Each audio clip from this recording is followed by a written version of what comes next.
Well, good morning. January the 11th. Boy, this month is floating along, isn't it? So I figured I'd try a little bit of a different angle for you this morning. Not so up in my face. But this morning, number 2 day of our communication mini-series. And again, I'm not really talking about the technical side of things, more of the principle side of things when it comes to communication.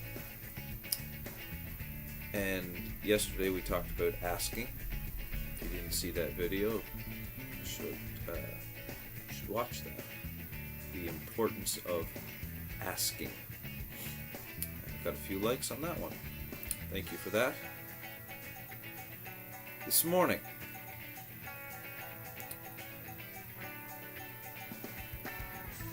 honesty. See, communication has to be honest. What do I mean by honest?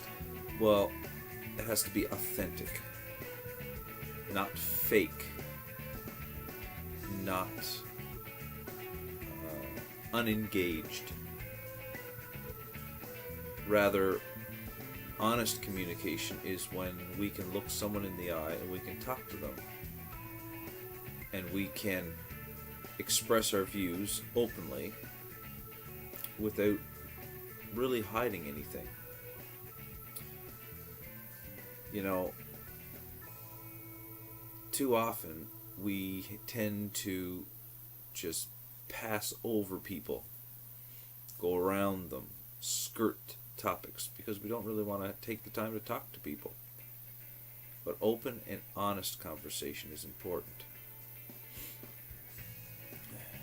In counseling and in pastoring and in coaching, I have to be absolutely open and honest. If I'm hiding something, people know that. This is one of the main reasons why I'm talking about being honest in communication, because people know when you're not being authentic. People know when you're not being honest. You can go through the drive-through at Tim Hortons, or there's even some Subways, wherever, fast food restaurants, it doesn't really matter. But you know when the person on the other end taking your order is authentic or not. Or if they are putting a face on, putting a voice on, in order to effectively do their job. Now, I don't really see anything wrong with that, because sometimes things go wrong in our lives and we just have to put a brave face on and go and do what we have to do anyway. But that shouldn't be the norm. You know, when you're talking to someone on the street and the same person is talking in the drive-through microphone and their voice is completely different, then you know that they're not being authentic. One of the situations that you talk to them in is not their authentic self. So we need to learn to be honest, open, and authentic. There's one other point to this honesty thing that I really want to cover, and that is vulnerability.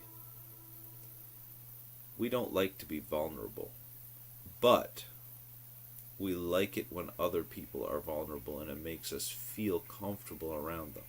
So the thought and the principle is this: if we can be vulnerable about others, they will be more comfortable around us. Think about that. Now, I'm not asking you to go pour your soul out to every Tom, Dick, and Harry around on the street corner. No, that's not what I'm saying. But there are times in our lives when we have to be vulnerable. And when we are vulnerable, people will be drawn to us. Just be honest. How you're feeling. Now, don't talk about the weather all the time. That's so generic and so boring. I can see the weather behind you while I'm talking to you. I don't need to talk about it. I enjoy talking about the weather too myself, don't get me wrong. But go move beyond that. Have conversations that are important, that are worthwhile. You can't change the weather, so what's the point? I try not to let the weather discourage me or get me down anymore because I have no power over the weather.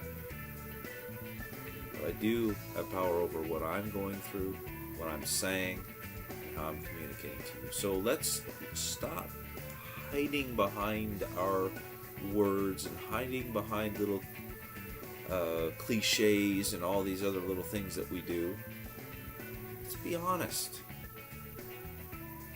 I may open a can of worms with this honesty business, but when we learn how to be honest, openly, purely, things will be so much easier. Stop hiding. Be honest. If you need help, ask. Be honest. Say, I just don't have the money right now. I need help. I got to have help. I don't know what's going on in my relationship right now. I gotta have help. My life is screwed up. I gotta have help. Be honest. Be open. Be vulnerable. And find someone you can trust and be open with them. And sometimes you're just gonna have to be open even if you don't trust them. Because you'll never learn to trust until you put yourself out there. So finally, being honest is about being yourself. People do not like to communicate people. People do not like to communicate with people who are fake.